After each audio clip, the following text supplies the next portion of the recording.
what you say, because we've got several people like Sylvia and others who would have loved to have been able to watch tonight, but know that they've got another Zoom commitment, unfortunately, prior booked. And so what we're going to do is I'm recording this now, and we double check that I'm recording it. Yep, I am recording it. And if you want to try this, first of all, Kath, would you like to mute folks, apart from Ruth and me, who can unmute? I'll mute everybody, and then you can unmute yourself, Ruth and Charles. Okay.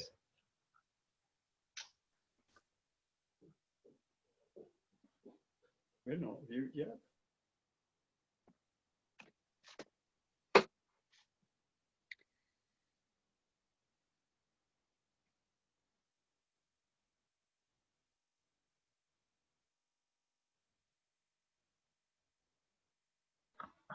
Okay, sorry about the delay. Welcome, meanwhile, Sarah and Chris and others.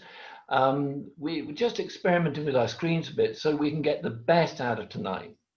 And one of the ways that we might want to try that is go to speaker view. Okay, and then whoever's speaking should appear on the screen, which is interesting. I've got Judith and Andrew now up on my screen. That's okay. Then would Kath kindly put on a slide, and then I might be able to explain something to you. Okay, so as that slide comes up, you might have something along the top that says view options. And if you click on that, and then you can go to side-by-side mode, and that means that hopefully you'll get the person who's speaking on the right-hand side, and you'll get the slide visible on the left. And that means that we'll be able to see Ruth as she's doing most of the talking tonight. I'm a bit bemused, Kath, as to why I haven't got myself up on the right-hand side at the moment, but maybe that's a quirk of my computer. Right. Yeah, I've got you. Hey, Ruth, you're there. Okay, thanks for letting me know. Okay, well, what might be good then, if we're all sitting comfortably, is to say welcome to our evening. Ruth and I aren't TV presenters. We're not professionals at this, are we? So what we're going to do is just have a little bit of a Q&A, us two, and then towards the end, there's going to be plenty of time for you to unmute and to ask your questions of Ruth. And we can do all that within the hour. I'm thinking that there might possibly be one or two present, because I can't study everybody else with speaker view who's present. One or two who not quite sure, Ruth, whether you've been in Stapleton for a long time. How long have you lived in Stapleton? So now? I came to Stapleton when I was 20, when I came to do my nurse training, and I lived up at Stoke Park there, and I started coming to Stapleton Church then. Yeah. And did you meet somebody special at Stapleton Church apart from God? So, yeah. Then so that was like in 88, I think. So then I met Mike there, and we got married in 92, and then had 3 children. One of whom's here tonight, Ben. Great. Ben is the midget, is that right? Or not? No, he's not the youngest. No, is Ben. He, Ben? Ben's the oldest. Oh, sorry, Ben. So what order are they go in again? Help us Ben, out. Johnny, Abby. Great. And so at the moment, you've got Ben at home, and is Abby at home with you still? Yeah, so Ben's at home. Johnny's up in Liverpool, and Abby's just finished her degree, and she's at home at the moment looking for a job, but at the moment working in Sainsbury's with Ben. Great. Well, you're going to be telling us in the course of the PowerPoint that you kindly prepared. You're going to be using that to tell us a whole lot about your life, not just about church, because we're interested in you as a whole person. Just before you launch into that, you're an ordinand. Just explain what an ordinand is, could you? Okay, yeah. So I'm training for priesthood in the Anglican Church, and so ordinand is when you're training for that. And for me, it's a part-time 3-year course. Okay, great. And so you've been away for year 2 of that on a placement, but all the time you've been studying at Trinity College, doing your stuff. Just to say, on my part, it's a huge privilege to be in a benefice with an ordinand. All right, and it's a double privilege that ordinand is homegrown and she is intending to serve in this benefice once ordained. So we're amazingly blessed, Ruth. Thanks. And I feel it's a double blessing, because I feel I'm blessed by being amongst you as well, and serving amongst people who I love and have sort of grown up with as well. So yeah, and thank you all for coming tonight. It's really great to see you all. Okay. Before we get going, love, I had a raised hand from Chris Mansfield just now. Chris, is there anything you want to say?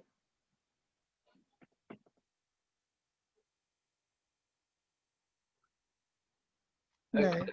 No. He may have been raising his hand to call a bye or a wide or something. Okay. Okay. We'll let him come back at the end, towards the end, unless he's in trouble and needs help technically. Maybe you can chat him through that privately, Kath. We're now getting on to the set questions, which actually been prepared, believe it or not, with Ruth and I. So what have you been doing over the past year since you left us for St. Martin's Knoll, please, Ruth? Okay, can we have slide 3, please, I think? So yeah, so I've been working at a special school in Bristol for the last 16 years, so I've carried on there. I went down last year from 4 days to 3 days because it was quite a lot doing studying and working at the same time. So that's why I've been working there. I've been attending Trinity College on the Downs, and I've been worshipping at St. Martin's Church and getting involved in the life of the parish there. Many of you will know the parish priest there, Becky, who was a curate at our church for 3 years, a few years ago.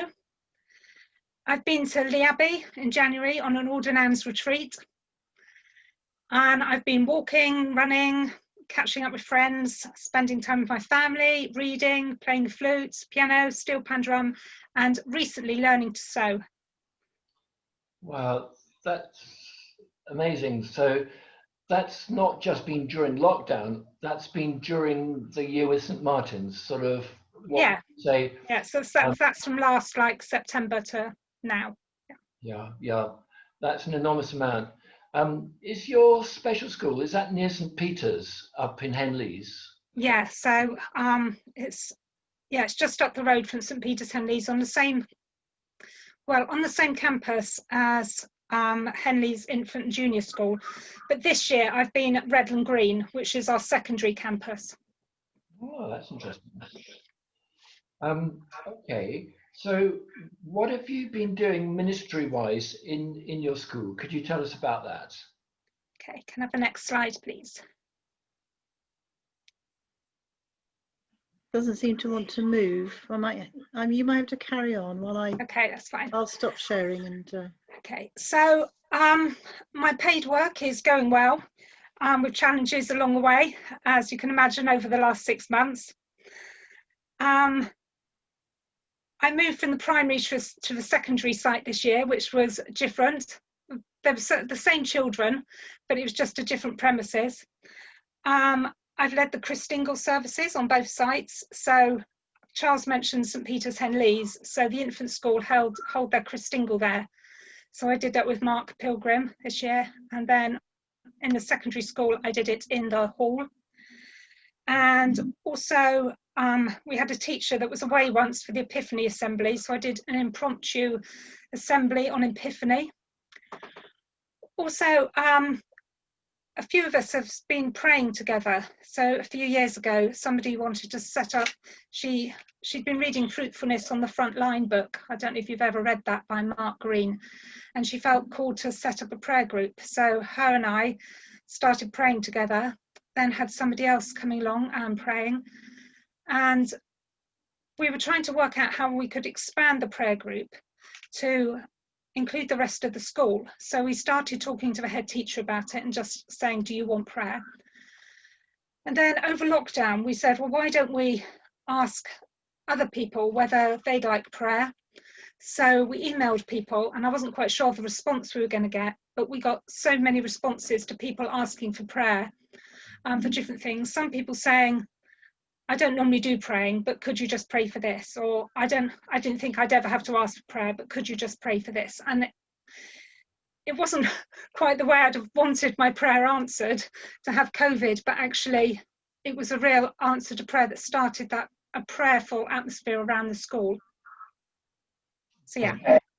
That's really interesting. And just for interest, while things were presumably a bit disjointed with school life during COVID, has the prayer life continued? Yeah, so we, instead of meeting once every term or once every half a term, we met weekly during that term time. Right. That's really wonderful. Over Zoom. Yeah. So that's really coming on now to Trinity, because I guess there's a lot to reflect on theologically from your work in the school and home life and all those other pursuits. So what have you been doing at Trinity? What have you been studying? Yeah, that picture before was now what we do in school. So we've now got to wear PPE in school, so school's changed again. Yeah, thanks, Kath. So at Trinity this year, we've had essays to do. I've had about 10 essays to do, now 2,500 words. So I've done one on Romans, on 8 verse 28. We know that all things work together for good for those who love God, who are called according to his purpose. Did an essay on Amos, doctrine of creation. Did God create out of nothing? Diversity, monasticism, and theological reflection, and a pastoral issue that came up. Every Tuesday evening during term time, we meet as a pastoral group, now known as a tutor group, and we talk about theological reflection. So we might have something that we bring, and once every 6 weeks we do that, and we take turns on leading theological reflection on something that perhaps has happened in our parish or in our lives that we just want to talk about and bring God and the Bible into it, and how we're going to think about that and solve the issues around that. We also study spirituality and policies. Like one week we studied the baptism policy. So you'll be glad to know I'm getting grounded in Anglican policies. Yeah, and evening prayer, we do that as well. Every week we do evening prayer in the chapel or over Zoom recently, and we take turns in leading that. Gosh, that's not. This is a part-time course. You're amazing. But tell me, do you discern that you've changed during the couple of years through being at Trinity, or do people tell you that you're changing in such and such a way? I think I have changed. I think I've become more confident in my calling. I think I've probably, well, hopefully got more biblical knowledge and more knowledge on the policies and things like that. Yeah, I don't know. I think I've become more confident maybe in my preaching and speaking as well. Yeah. It is one of the harder things to do, is to know yourself. Yeah.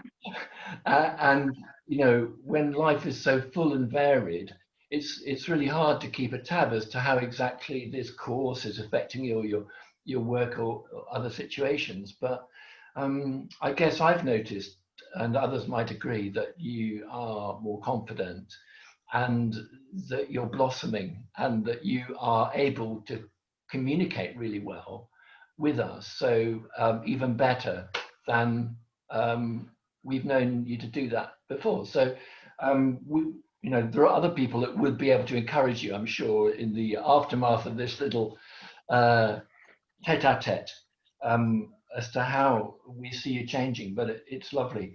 All right then, so what about Lee Abbey? I think that Lee Abbey's been mentioned. Is that right? Or am I skipping St. Martin's? You're skipping St. Martin's, yeah. Yeah, St. Martin's. So what have you been doing there in Knoll? Okay, so I attended most of the services, most of the 10:30 services and some of the 8:30 services.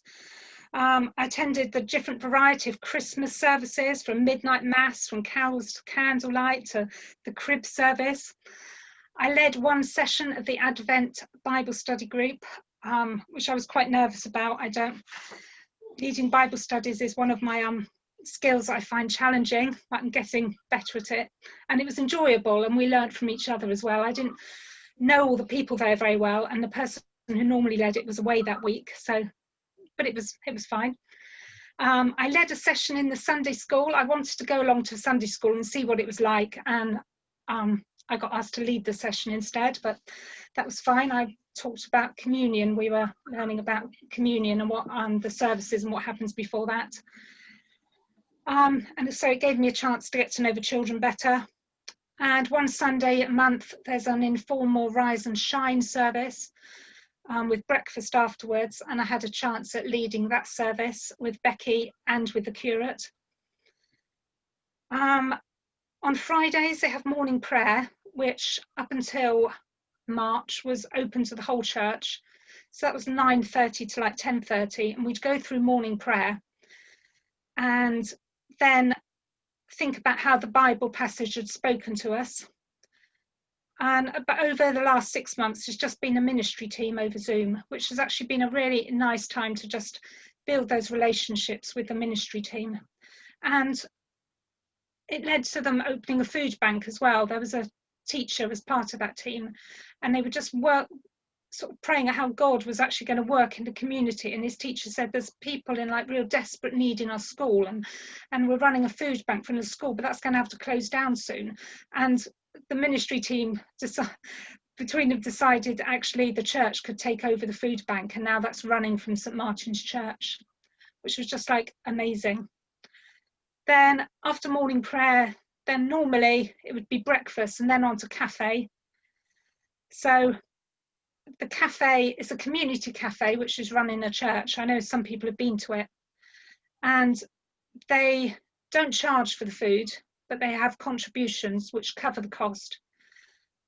I started off doing the washing up, which was like in my comfort zone, but Becky encouraged me out of my comfort zone into into waiting on tables and speaking to people, which was actually really great, because I do love chatting to people. My comfort zone is in the kitchen chatting to people as opposed to out the front. I was nervous about preaching, as always, but it was made even more nerve-wracking because in St. Martin's it's a high church and you have to wave the incense and carry that around as well. So I was so worried about dropping that or catching light to something that actually preaching was like something I wasn't quite so nervous about that week. I also got to be crucifer, which was carry the cross. I got to be an acolyte carrying the candles. I got a really good experience there. They have quite a few students there, and they know that high church wasn't really my sort of thing, so they gave me all the experiences in that. And then every month I'd have supervision with Becky, where we chat about how things have been going, just like I have here with Charles. And behind the scenes, it takes work for the incumbent to have a student or curate, so I am grateful for those supervision sessions. Well, it was a privilege. Tell us, do you reckon that people are people wherever they are, or are they just very different sort of species south of the river? Yeah, it's funny that south of the river, there is that sort of divide, isn't it? Well, I don't really think about it here, but there it's always like they're crossing the river to get anywhere. No, I mean, the people are still the same. I was really nervous about leaving French in Stapleton for a year and going there, but actually the people were just so lovely. Yeah, that was brilliant. Yeah, that's great. Does the community cafe lead to people actually gaining a spiritual interest and some of them trying out some form of church? Yes, yeah, so some of them will then come along to church. Lots of the people come from, there's some flats next door, and some of them then are sort of like coming into church from that. Yeah. Yeah. So through your experience at St. Martin's, you may be able to see some opportunities that we're so busy in our every week by week programs that we may be missing a trick or two. Is that true? Yeah, and I think I'm going to come on to that a bit more later, I think. Okay, I won't spoil your thunder there. But I think people might like to know, bearing in mind it was a high church sort of spirituality, are you converted in that way, or what has it done to your faith? Yeah, and sorry, I'm going to touch on that again a bit later as well. Right. But I think it's added to my faith. Okay. I'm trying to touch on something then that you're not going to later on tell us more about, but I guess that there's a lot more poverty. Are you going to talk about that? Not really, no. Okay. But yeah, I think, I don't know, it's difficult to tell, isn't it? I think there is more hardship maybe with lots of the people in that sort of area. It is yeah, harder in that area. So hence the food bank and things like that, really. Yeah. Is it the case, do you think, and I'm only propounding a theory here that may not be right, that in more socially deprived parishes, the culture of art and drama in the liturgy is communicating in a way in which long sentences and complicated grammar is not going to work? Yeah, maybe. I think, yeah, because it's more of a sensory experience, I think, because you've got the incense, and perhaps you've got that repeated liturgy that then people pick up on. So yeah, I think it has got that ability to, yeah, perhaps more across all ages, much more than and not just ages, different people. And I think there was much more diversity perhaps in the church than I thought there would be in a high church. Thanks a lot. And I'm sure lots of genuine faith. Yes. Yeah. What's interesting is when you talk about Jesus and the Bible in different communities, you get different insights. And I wondered, whether you had any special insights from people's testimony down there as to how they approached God and how they found God.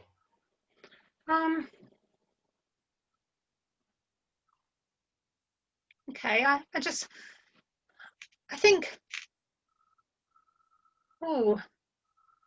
okay, let me just think.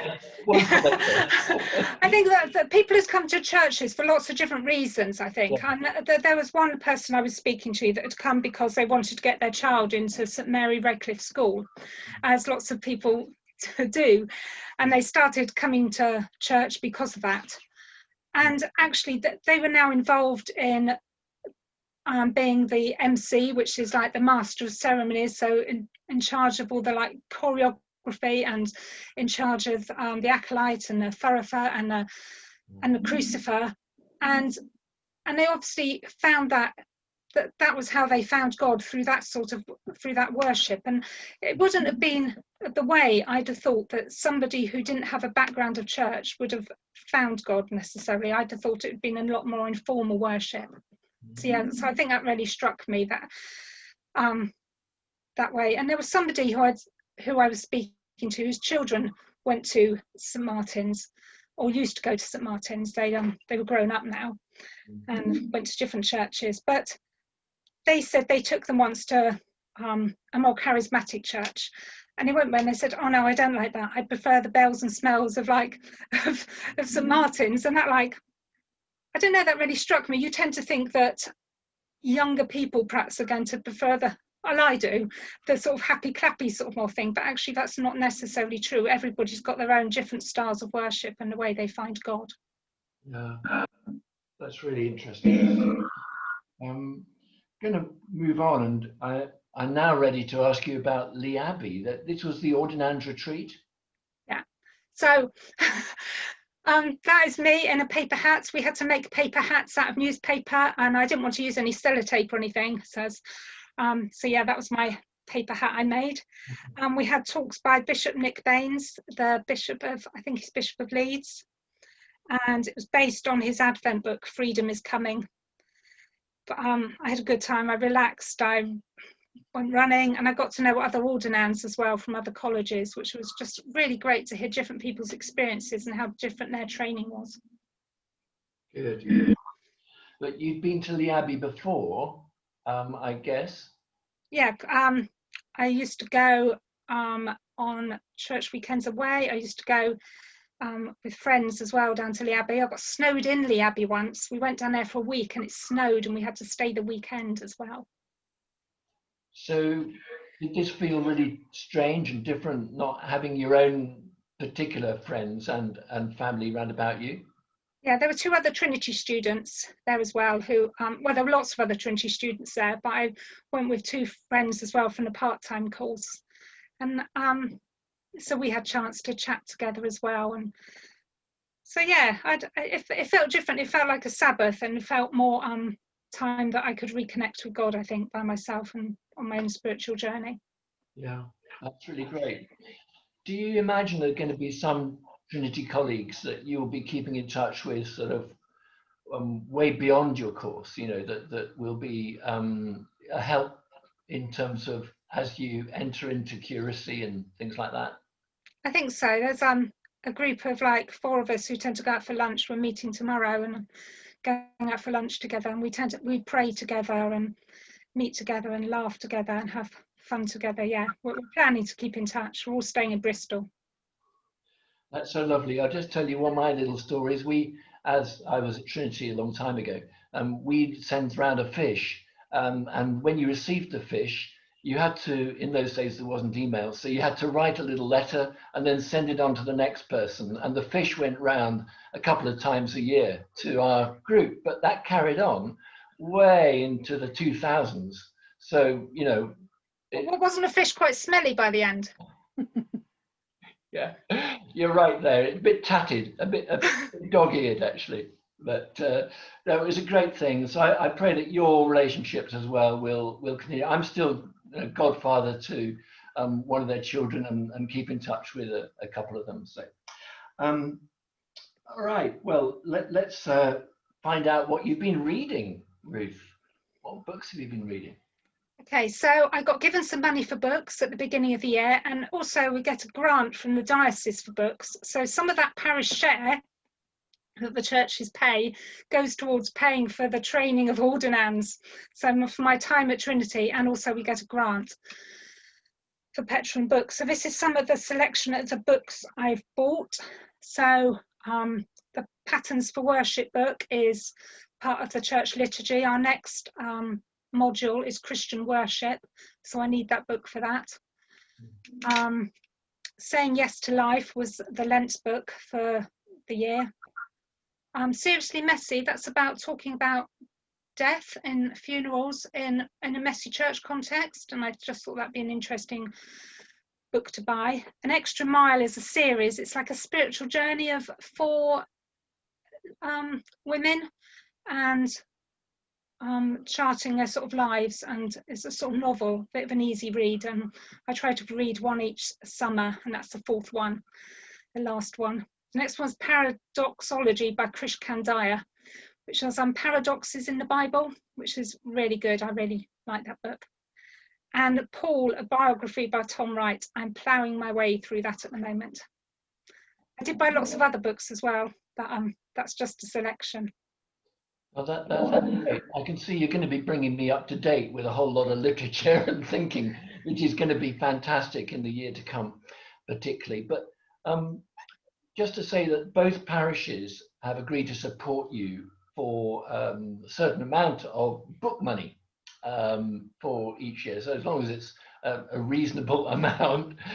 So you're going to be having shelves developing. Have you got the space at home for Well, this? you might be able to see the bookshelf behind me. That was a new one we bought recently to have sort of filled, but it's, yeah, there's still a bit more space on it. Yeah, I mean, do you find that there are some books which you like dip into as like reference books, and other ones like the novel maybe that you do start from the beginning and go through to the end? Yeah, I mean, especially with like the liturgy books like Common Worship or Common Prayer or something like that, they're sort of more dip in, dip out rather than read from beginning to end. And yeah, and some you sort of start like Paradoxology. I read it years ago and I lent it to somebody, and I just liked it so much that I and I never got it back, so I bought my copy again because it's something I think I'd use in like sermons and things like that. So yeah, so it's a dip in, dip out book as well. I know, Ruth, you've already been sharing some of your books with people who are seeking out vocation um, in ministry terms within our own benefice. So there are a couple of people who are on the bubble with that at the moment, and that's lovely. Yeah, well, Judith lent me quite a few books as well when I was starting out, and recently as well. So I mean, that's been really helpful. So I hope I can do the same thing. People passing on literature to each other is really good. Some people say that after theological college, you have to unlearn most of what you have been putting your head down intellectually, sort of getting into a muddle over. And for some, their faith actually gets quite sort of stretched and whittled. Have any of these experiences been yours? I think it just makes you think. I think especially like the doctrine, we did an introduction to doctrine module, and it was like creation out of nothing, and it was like things I never even thought about, and the about God. Did God create out of nothing, or was there something there at the beginning which God created out of? And I don't know, it did my head in a bit. Every lecture was a bit like that, and then thinking about the Trinity as well. But it's just trying to think what you think about God, and then when you come to write the essay, what you think matters, and what you believe about God, and that's, so I think it makes you think about your faith a lot, and maybe change ideas, and then, but discussing that with other people helps as well then, because it sort of grounds you a bit. Yeah. I don't know whether you find this, but I find that because I've been a Christian quite a long time now, that there's been like a daily walk, which has included for me a quiet time, or whatever you call that time, with the Bible open and some prayer. In latter years with Kath, which has been lovely, we share that, and then I have my own times. But that's like an anchor for all of the other stuff that could be really quite passionate intellectual argument coming from different voices, lecturers, newspaper articles, books. And then at the end of the day, or the beginning of the day, or both, you can actually say to the Lord, now, I've opened Matthew 5, I've read 3 verses. Help me to see through the mist of all of this. Yeah? I don't know whether you find that like the pattern of your spiritual walk is steadying influence for all of this. Yeah, I think so. And then it's just grounding yourself in that morning prayer and that evening prayer. It's just bringing yourself back to actually what matters in that relationship with God, I think. One of my favorite verses, that's at 1 Corinthians 13, where it says, now I see dimly, and then I see face to face. And it's that actually there's loads of stuff I don't understand or is not clear in my head, but I'll know in the fullness of time. But actually what matters is my relationship with God. Amen. So fantastic. People are going to want to know, well, you work hard, you read hard, you serve your family brilliantly, and you serve us brilliantly. When do you get time just and how do you do it? Okay, so that's the next slide, I think. So, okay, so I go running. I've seen some of you on my runs before. I know I've seen Charles and Sue. Oh yeah, in the holidays, that top one is the Wild Place. We went there. We were going to do a week of day trips, which got curtailed a bit, but we went to the Wild Place. That's the bears. And then we went to Longleat for Ben's birthday in June. That was a monkey sitting on our car. We're just about to change our car, so it was allowed into the monkeys before we sold it. That's great. And I think you've mentioned your music. Yeah, I think that's the next slide. I think that's another sorry. slide. I don't know if my music's on there. No, my music isn't on there. So yeah, I belong to a steel pan drum band, which hasn't been playing recently. And then I've been doing some sewing, which is that bag there you saw. And that's my cat, Charlie. Some of you might have seen him on the videos. He occasionally puts his tail as he walks across. And that's some more bookshelves there as well behind. Great. Well, if I haven't stolen all of your thunder already, can you tell us what you've been learning this year? Okay, so bowing and genuflecting. In St. Martin's, when you go in and when you're leading the service, you bow at the cross. Now, this is something I always found quite difficult, I think. And I didn't want to do it. I felt awkward, I think, bowing at the front of church and couldn't really see why I was doing it. But Becky explained that actually by bowing at the cross or by genuflecting, you're actually bowing to Jesus, and why wouldn't anybody want to do that? And so I think it added a different dimension to using my body in worship, which is the next slide. So St. Martin's is known as a high church, and I'm originally from a more charismatic background, from Baptist background, and with less liturgical responses. And even though I've been going to the Anglican Church for the past 30 years, I wasn't quite sure how I was going to get on with all the liturgy and the using my body in worship, like the crossing myself and the bowing and things. But Becky and the congregation were so good at explaining it to me, and they knew that I was there to learn, and the service style was different to what I used to. And I realised, actually, I raise my hands in worship when I'm singing often. What was the difference between that to bowing or crossing myself? It was just a different form of using my body in worship. And when I felt about it like that, I felt a bit more comfortable about it. And as I said, I got the chance to be crucifer, carrying a cross, the acolytes, and this enabled me to fully engage with the worship there. But I still relied on those who'd been doing it for years to tell me where I was meant to be. I'd often end up in the wrong place.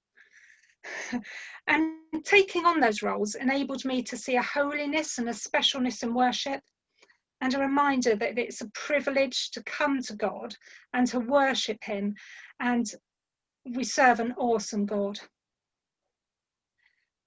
The next slide was incense. So I had to wave the incense about, and there were about one or two Sundays a month when they used the incense. And they'd start off sort of at the back of church and then wave it as you went round, and then the gospel would get sensed and the altar would get sensed. And I don't know, we were talking earlier about that sensory experience, and it was just amazing because you were using your whole body in worship, your spell and your hands, your sight, and it was a holiness. So by waving incense over the Eucharist, you were marking that as holy, and over the gospel and through the church as well, that God's holy people. The next slide was processing the gospel. So every Sunday we process the gospel through the church, surrounded by the candles and the crucifer, the cross.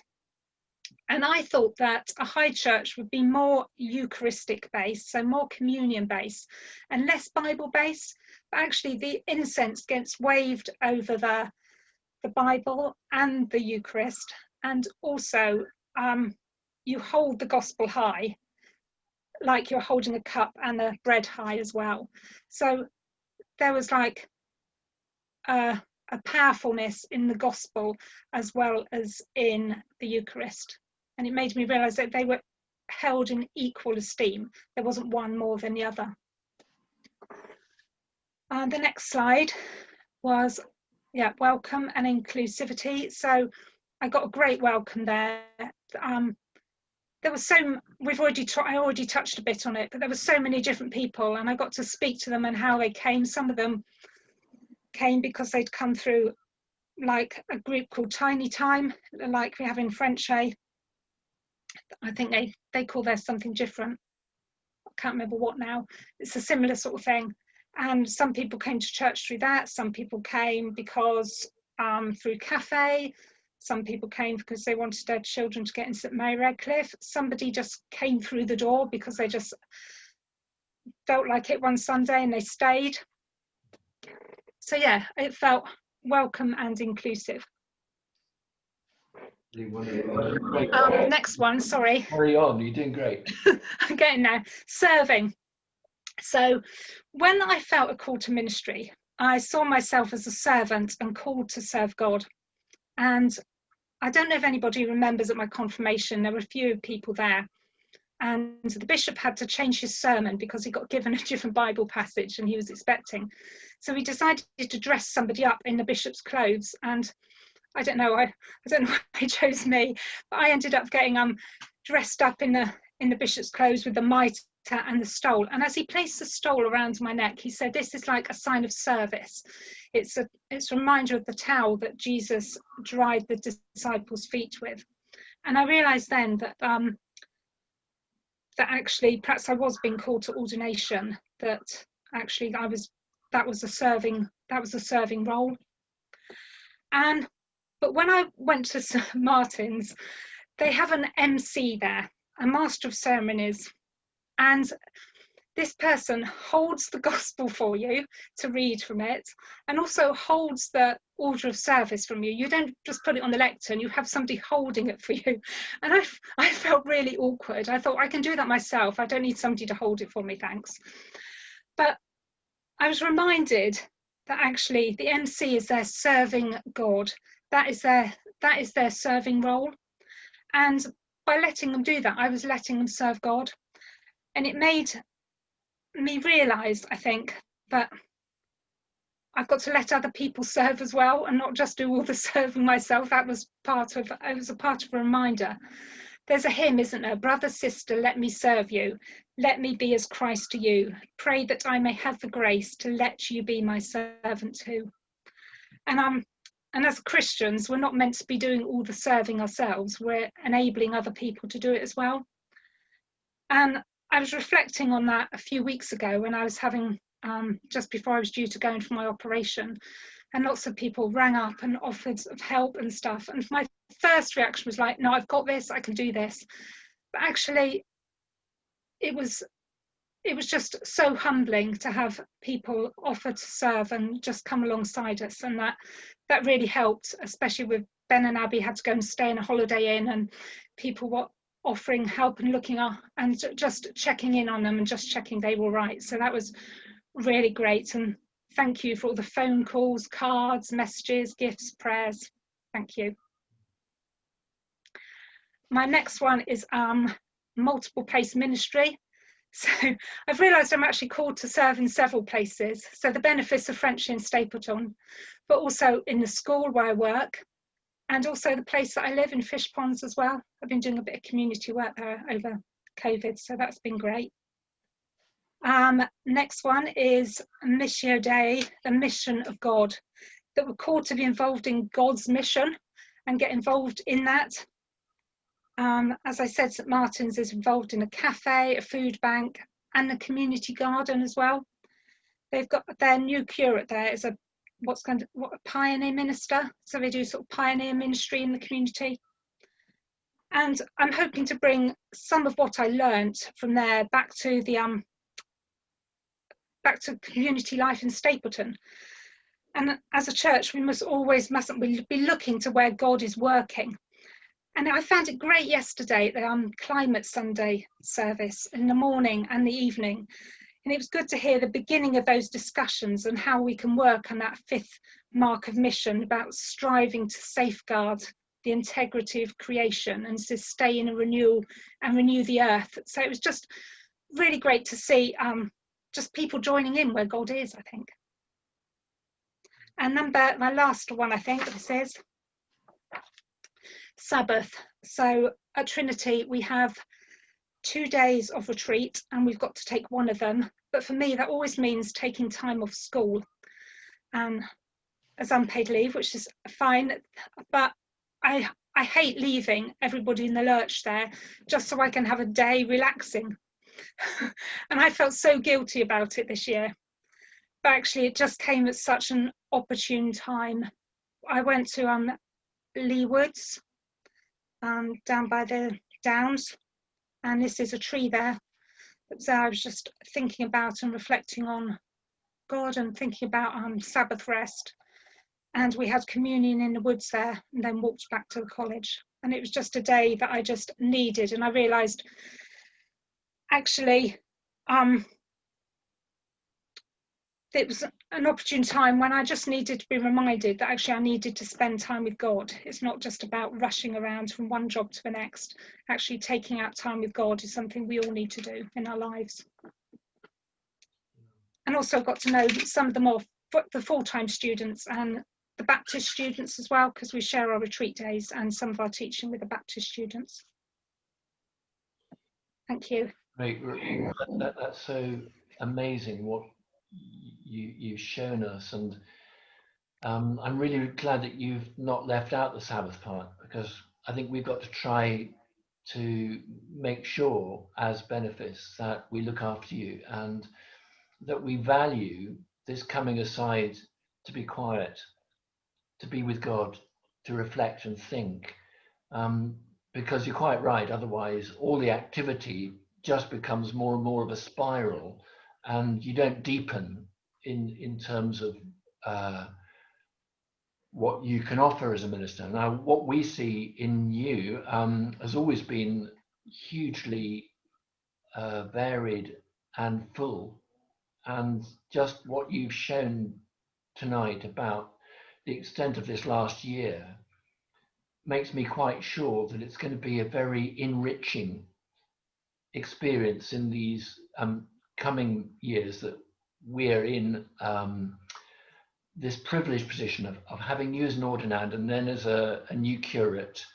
And so it's time just to ask, what next? What is this next stage after this year? So I think there's one more slide. I don't know where it's gone. Yeah, okay. So I'm going to be part of both churches, Frenchay and Stapleton. I'm going to be try to be based more at Frenchay perhaps than I have been recently, so try to get to more Sunday morning services and be involved in just come along to the PCCs there. So tomorrow I've got the privilege of going to Stapleton PCC and then Frenchay PCC. I'm going to be doing some preaching, hopefully, essays, get ordained, hopefully in July, and have some Sabbath and recovery from my operation and the cancer at the moment. Yeah. Thanks, Ruth.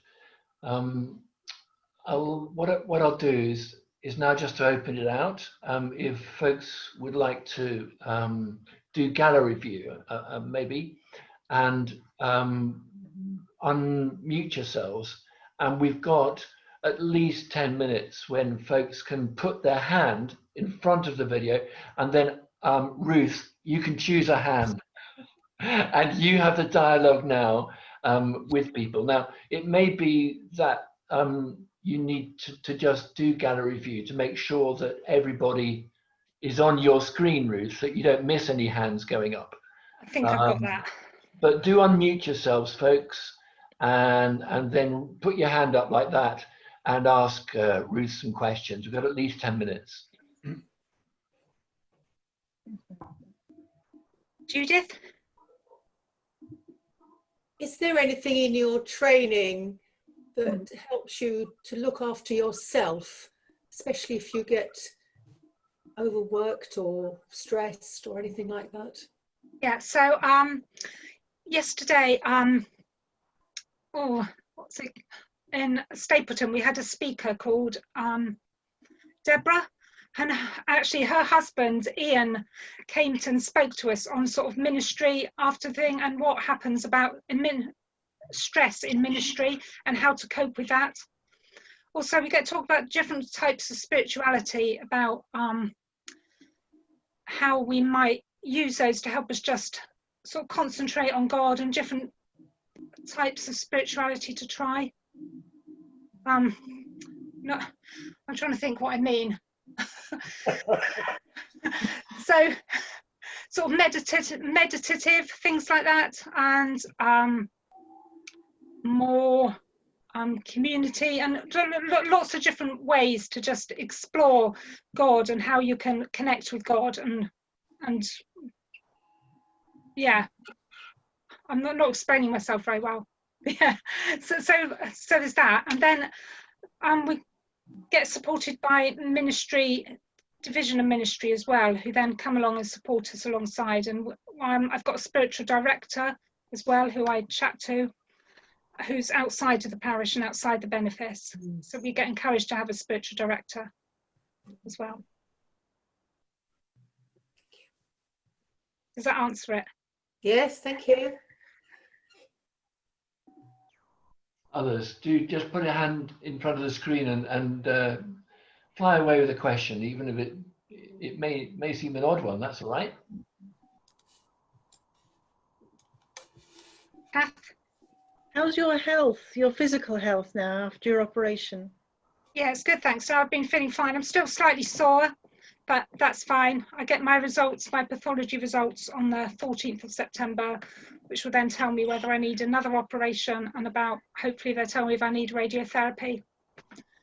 But yeah, so it's good. I'm hoping to go back to school in 2 weeks' time, because I'm off this week, and then next week I've got a block week in college. So I'm in college or on Zoom for the whole week, learning about Christian worship.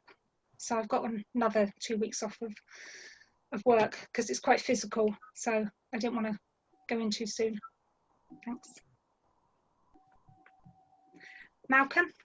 I should imagine, along with Charles, that Becky Waring was a great help. Yeah, no, she was. Yes. And yeah, and it was like being with a friend again, I think, because I knew Becky and led services with her. So it was just really great being back with her, and she had an insight to different things that made me think and made me reflect, and just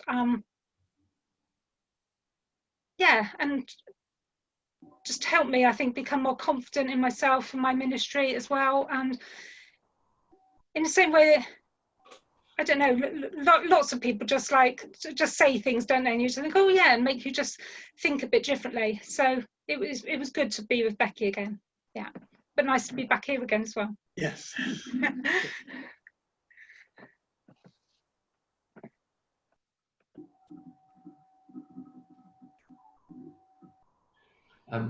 I'll ask a question while other people think up one. But initially, we had thought in terms of it might be just one term of you doing a replacement. And then we agreed, yes, it would be a whole year. And then when it came down to it, coronavirus came in March.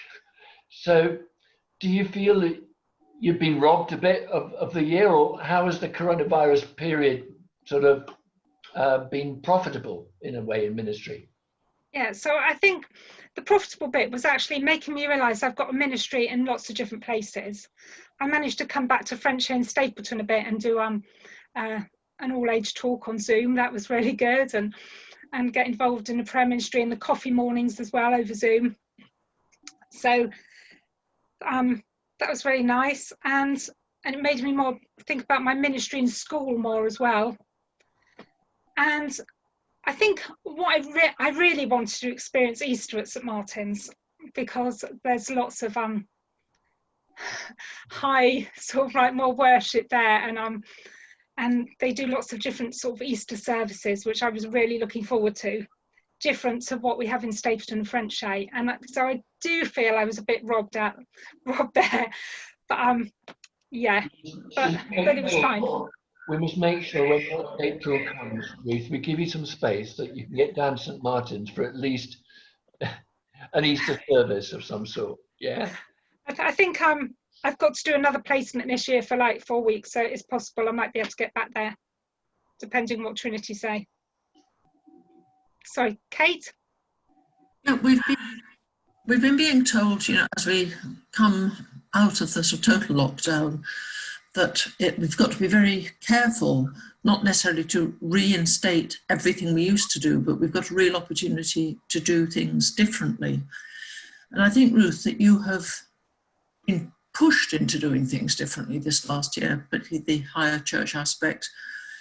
I'm really hoping that you can bring some of that back, that we do come back, not saying, oh, thank goodness we're back to normal, but we're finding new excitement, new ways of worshipping, new ways of being with God, and that you can share with us. And if we're doing something, say, well, actually, have you thought of doing it slightly differently or even a lot differently? Because I've seen this and it works. Please do bring expertise. And if we're doing something where we seem a bit complacent in what we're up to, shake us. Thank you. And I think Becky was talking about that as well at the end. She was quite keen that actually people didn't just come back to church and it was going to be exactly the same as it was before, that actually that some things had changed. And so it was like, what do we want to, what's been lost that we want to stay lost, and what's been lost that we want back again, and just thinking like that. And it's quite a challenge, isn't it, at this time, because lots of people don't want to get back to the busyness like they were at before. Actually, they've quite enjoyed perhaps a bit of Sabbath time sometimes.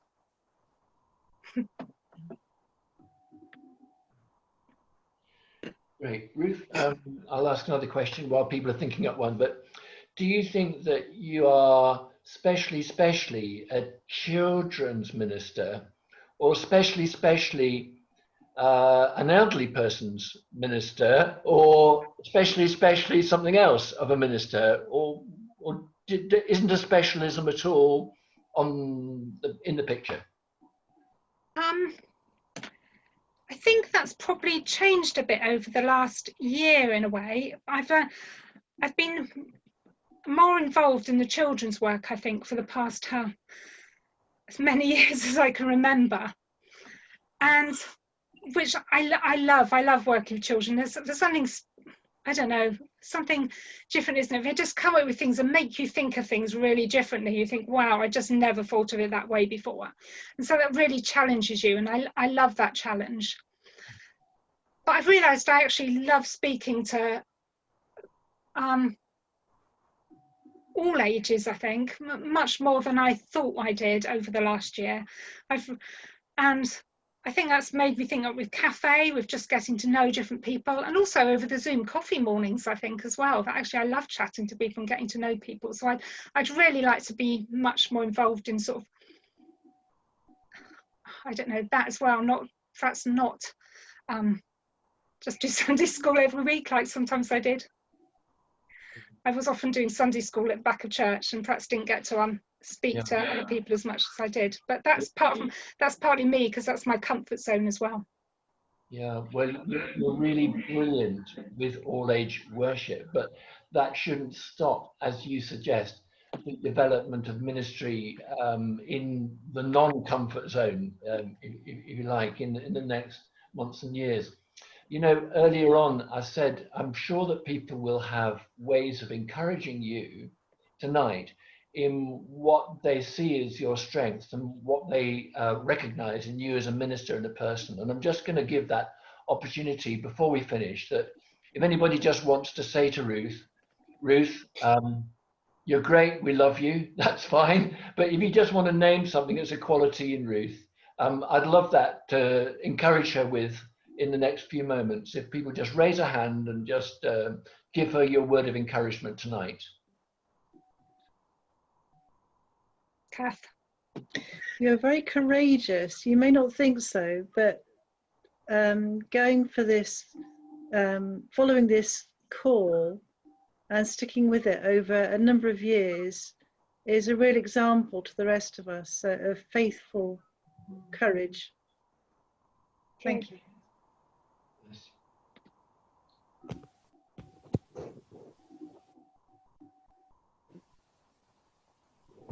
I think with that calling, I think often ordained ministry can seem like a calling, whereas people in secular work, maybe they don't feel as called. And I'd really like to sort of affirm people's calling in other ministries as well. I think I feel not only called to ordained ministry, but also to my job in a learning support assistant as well, which is why I wanted to do it part-time ministry, because part of my calling is with my school as well. Judith? Yeah, it was interesting when you were saying at the beginning about confidence, because that was what I suddenly thought, yes, Ruth is so much more confident. I mean, obviously you've prepared well for tonight, but you've had to do lots of things off the cuff as well, and you've been absolutely wonderful, really. Some of the time. Really given us such an interesting hour, such a varied hour. Amazing how much you do manage to fit into each day, let alone the last year. But and yet, although you're developing, you're still Ruth, and that's the most precious thing that you'll ever be, is Ruth. It might look like I fit into a lot in the day. I do spend quite a bit of time like watching TV and just playing on my phone as well. Quite Helen. right. Helen, you need to unmute, I think. You need to unmute.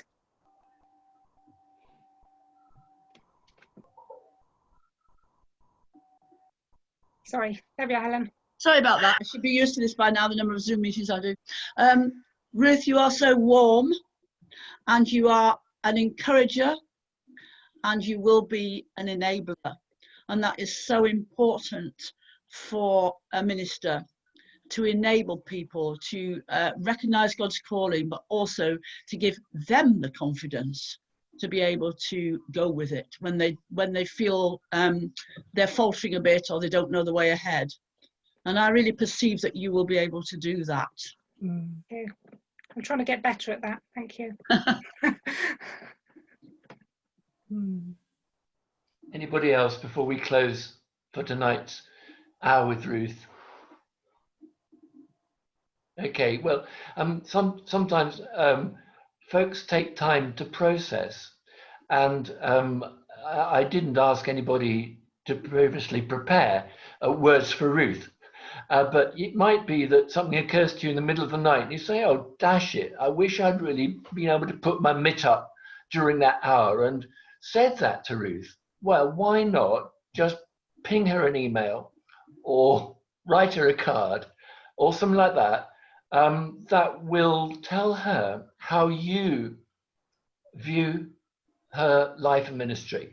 And it's one of those opportunities as Ruth comes back into circulation among us in ministry this year, that she can know her strengths from you, and that will redouble those strengths, I bet. So thank you, Ruth, so much for tonight. Thank you for sharing with us. Bless you, and everybody for coming along tonight. It's on record. It'll be available through the websites and Facebook pages to show. So recommend it to others if you've enjoyed tonight. And we'll see you soon, folks, at some other Zoom. Thank you so much for coming, everybody. So encouraging. Thank you. God bless. God bless. Bye-bye. Good night.